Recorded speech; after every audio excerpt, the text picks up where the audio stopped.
Hello friend, good morning and welcome to my YouTube channel. Nowadays we are studying a very particular topic as introductory. So keep on watching with me and take enjoy. मित्रों, आजकल हम बड़े ही अच्छे topic पर अध्ययन कर रहे हैं जो कि इंट्रोडक्टरी के रूप में है। कल हमने इट के बारे में अध्ययन किया, आज हम देयर के बारे में अध्ययन करेंगे। इसलिए वीडियो में बने रहिए आप लोग और एक अच्छे से अच्छे टॉपिक पर के बारे में अध्ययन करते जाइए। आगे बढ़ने से पहले थोड़ा-सा कल के बारे में मैं थोड़ा-सा देखना चाहूँगा। कुछ कल थोड़ा-सा प्रॉब्लम हो गया था।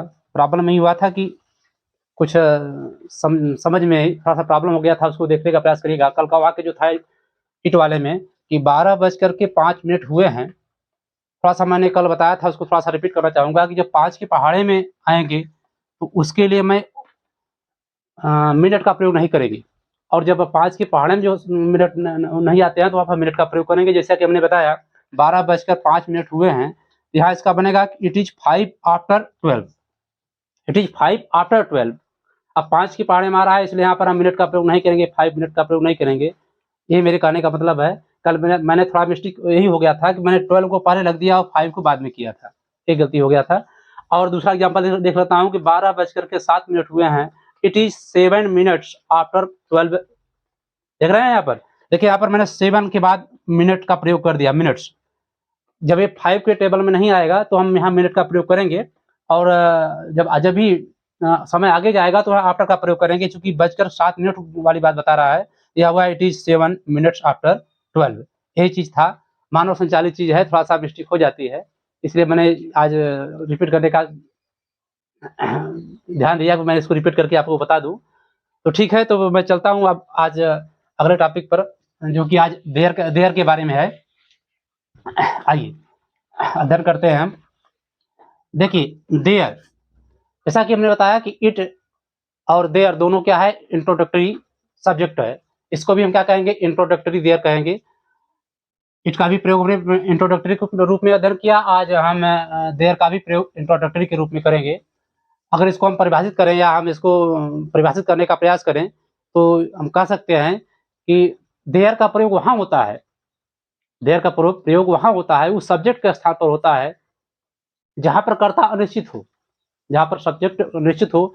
या यूँ कहिए कि हम देयर का प्रयोग सब्जेक्ट के स्थान पर तब प्रयोग करते हैं जब देयर का प्रयोग सब्जेक्ट स्थान पर तब करते हैं जब वाक्य में संज्ञा का होना या न होना पाया जाए।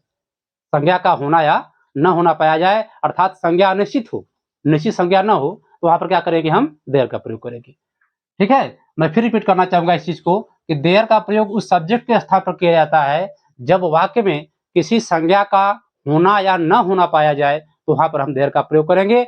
और वाक्य में वर्ब टू बी बोला तो is, am, are, was, were, verb to be जो है मुख्य क्रिया के रूप में प्रयोग किया जाए, कोई अदर वर्ड ना आए, तो हम वहाँ पर देयर का प्रयोग करेंगे। अगर हम इसको फार्मूला पर थोड़ा-सा हम ध्यान देते हैं तो इसका बनेगा कि देयर इज, देयर के बाद इज लगेगा, ठीक है। यहाँ पर वाज लगेगा, देयर के बाद इज लगाइए, वाज लगाइए, हाँ, या आर लगाइए, विल लगाइए, और फिर अनिश्चित संज्ञा और प्लस शेष रहता है। ठीक है, देयर के बाद क्या रहेगा, verb to be, is, am, are, मैंने बताया ना वर्ब टू बी रहेगा। इसमें हम प्रेजेंट का, पास्ट का या फ्यूचर का भी प्रयोग कर सकते हैं। वर्ब टू बी रहेगा इसमें, और फिर इसके बाद अनिश्चित संज्ञा रहेगी और शेष रहेगा। अगर नहीं आ जाता है तो हम नो या नॉट का भी प्रयोग करते हैं। तो ठीक है, आइए चलते हैं हम एग्जाम्पल के द्वारा, अब हम समझने का प्रयास करते हैं। जैसे एग्जाम्पल में मैं ले रहा हूँ एक वाक्य, जैसे एक राजा था। देखो दोस्तों, यहाँ पर एक राजा था। अब एक राजा, कोई राजा के बारे में वर्णन किया जा रहा है, लेकिन राजा निश्चित नहीं है, उस राजा का नाम नहीं लिया जा रहा है, केवल कह रहा है कि एक राजा था। तो हम यहाँ पर ऐसे इसका वाक्य जब करेंगे देयर से ही प्रयोग करेंगे। इसका बनाएंगे कि देयर वाज अ किंग, एक राजा था, देयर वाज ए किंग। ठीक है, देयर का प्रयोग हम इस तरह से हमने किया। दूसरा एग्जाम्पल लेते हैं, दूसरे एग्जाम्पल में ले रहा हूं, जैसे थोड़ा सा बड़ा वाक्य ले रहा हूं, जैसे मेरी कक्षा में 40 विद्यार्थी हैं। मेरी कक्षा में 40 विद्यार्थी हैं। ठीक है, मैंने क्या लिया, मेरी कक्षा में 40 विद्यार्थी हैं, मेरी कक्षा में 40 विद्यार्थी हैं।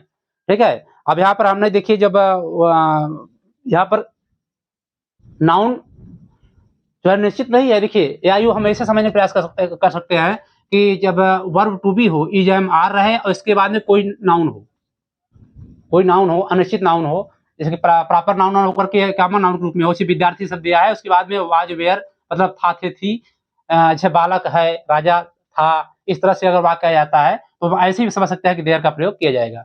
जब मैंने मेरी कक्षा में 40 विद्यार्थी हैं तो इसका हम जब अनुवाद करेंगे इसका होगा देयर आर, जो कि प्लूरल का इंडिकेट कर रहा है, इसलिए हम यहाँ आर लगाएंगे। There are 40 student, there are 40 students in my class, मेरी कक्षा में 40 विद्यार्थी हैं।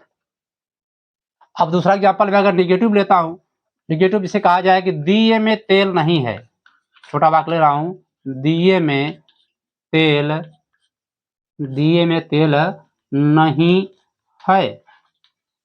ठीक है, अब इसका आप जब अनुवाद बनाएंगे इसका होगा there is no oil, there is no oil, oil in the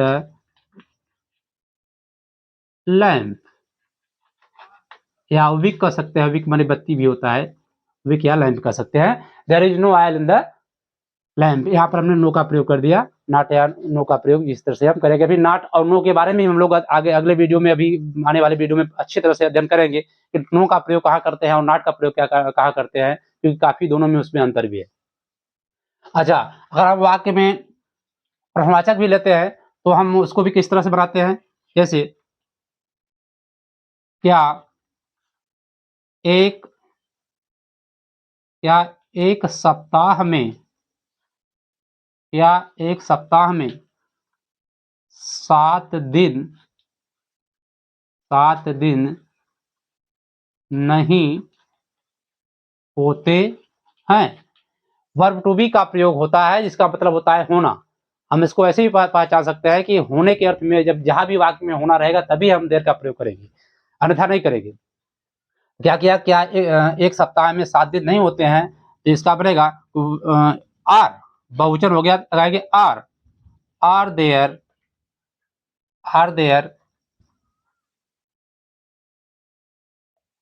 not 7 days, are there not 7 days in a week, क्या एक सप्ताह में 7 दिन नहीं होते हैं, are there not 7 days in a week। इस तरह से हम क्या करेंगे, वाक्य में हमने देखिए लिया, प्रश्नवाचक वाक्य लिया, मैंने साधारण वाक्य लिया, अब यहाँ पर मैंने देर का प्रयोग कर दिया। ठीक है, और भी एग्जाम्पल लेते हैं हम, जैसे कभी कभी अनिश्चित संज्ञा के बारे में भी वर्णन किया जाता है, जैसे अदर उदाहरण में लेते हैं, जैसे कि एक राजा राज करता था, एक महिला रहा करती थी, या एक महिला रहती थी, या कोई राजा राज करता था, ऐसे कह सकते हैं। अगर कभी कभी वाक्य आता है तो हम वहां पर अनिश्चित संज्ञा रहता है, फिर भी हम वहां पर वर्ब का प्रयोग करते हैं, इजमार का होना पाया जाता है, लेकिन फिर भी यहाँ पर हम वर्ब का प्रयोग करते हैं। जैसे एक राजा राज करता था, एक राजा राज्य करता था, यहाँ हम लगाएंगे कि there, THERE, there ruled a king, एक राजा राज्य करता था, देयर रूल्ड ए किंग। देखिए इस तरह से बना, क्योंकि यहाँ पर देयर का प्रयोग हुआ है, वर्ब टू बी है, ठीक है, लेकिन यहाँ पर जो है हमने क्या किया, वर्ब के रूप में प्रयोग किया। जैसे कि किसी गांव में एक महिला रहती थी, या उस गांव में एक महिला रहा करती थी, तो there lived a woman in that village या इन दैट हट, उस गांव में एक महिला रहती थी। इस तरह से वाक्य भी हम इसका प्रयोग कर देते हैं। ठीक है, तो बहुत ही साधारण यह प्रयोग है देयर का प्रयोग। देयर के साथ हम वाज का भी प्रयोग करते हैं, इज का भी प्रयोग करते हैं, और कभी कभी विल का भी प्रयोग करते हैं। इस तरह से हम वाक्य का प्रयोग करते हैं। थोड़ा सा इसमें स्पेशल में थोड़ा हम आ जाते हैं, स्पेशल रूल्स में क्या आ जाते हैं, देखते हैं स्पेशल में क्या है। अभी की वाक्य में देयर वाले वाक्य में, जैसे एग्जाम्पल में देता है कि देयर वाला ही वाक्य है, वहां एक लड़का है, वहां एक लड़का है। देखिए ऐसे वाक्य में वहां भी आ गया, जबकि वैसे भी अगर हम देयर का प्रयोग वाक्य में कभी बीच में या अंत में करते हैं तो उसका मतलब होता है वहां।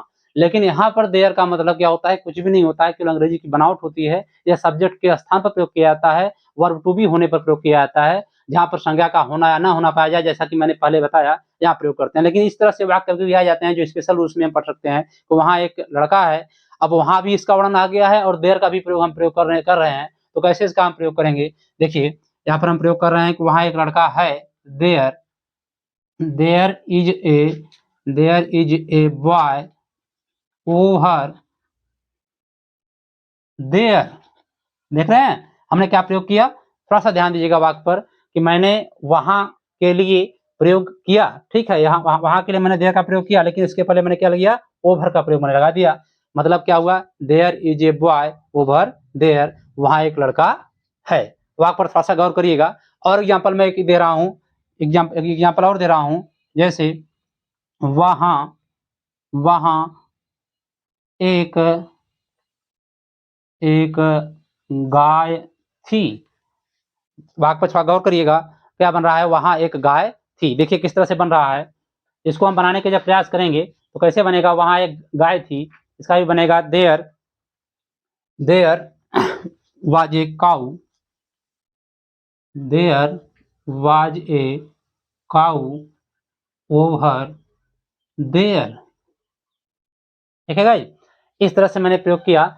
अब मैं इस चीज को थोड़ा सा एक बार फिर रिपीट करना चाहूंगा, आप लोग को देखने का प्रयास करिएगा कि इंट्रोडक्टरी देयर, अरे समझ लीजिए फिर से एक बार, देयर का प्रयोग वहां करते हैं, देयर का प्रयोग वहां करते हैं जहां पर किसी संज्ञा का होना पाया जाए, लेकिन वहां संज्ञा का अनिश्चित होना पाया जाता है। मतलब कि देयर का प्रयोग वहां पर करते हैं, देयर का प्रयोग सब्जेक्ट के स्थान पर हम प्रयोग करते हैं वहां पर जब किसी वाक्य में संज्ञा का होना या न होना पाया जाए और वहां पर वर्ब टू बी का प्रयोग किया जाता है, तो वहां पर हम देयर का प्रयोग करते हैं। जैसे कि मैंने एग्जाम्पल में फिर एक बार रिपीट करना चाहूंगा कि एक राजा था, there was a king, there was a king, एक राजा था।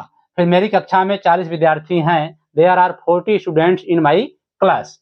फिर दिए में तेल नहीं है, there is no oil in the lamp या विक।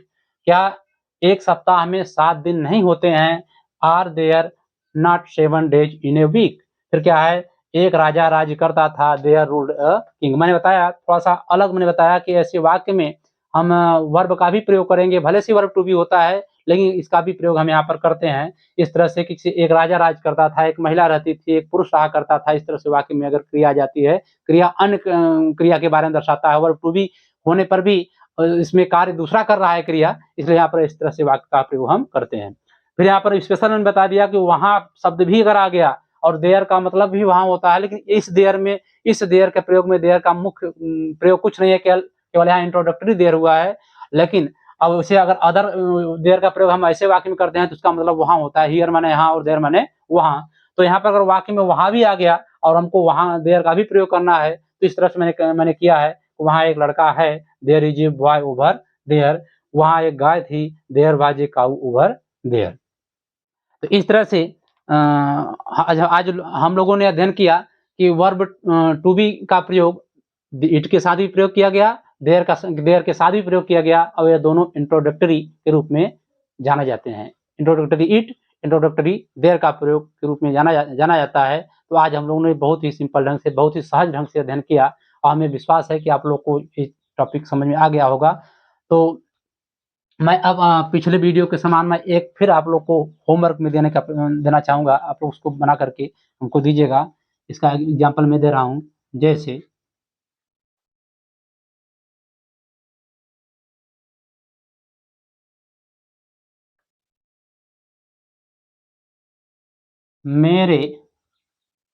मेरे घर में 7 सदस्य हैं। मेरे घर में 7 सदस्य हैं। मेंबर मीन्स होता है सदस्य। इसका हमको देना है आपको अनुवाद बना करके, इसका अनुवाद बना करके हमें जरूर सेंड करिएगा। आज पर हम अपना सेशन यहीं पर समाप्त कर रहे हैं। फिर हम मिलेंगे अगले नेक्स्ट वीडियो में। We shall meet in next video. तब तक आप लोग मस्त रहिए, स्वस्थ रहिए। मेरी आप लोगों के प्रति यही शुभकामना है। धन्यवाद।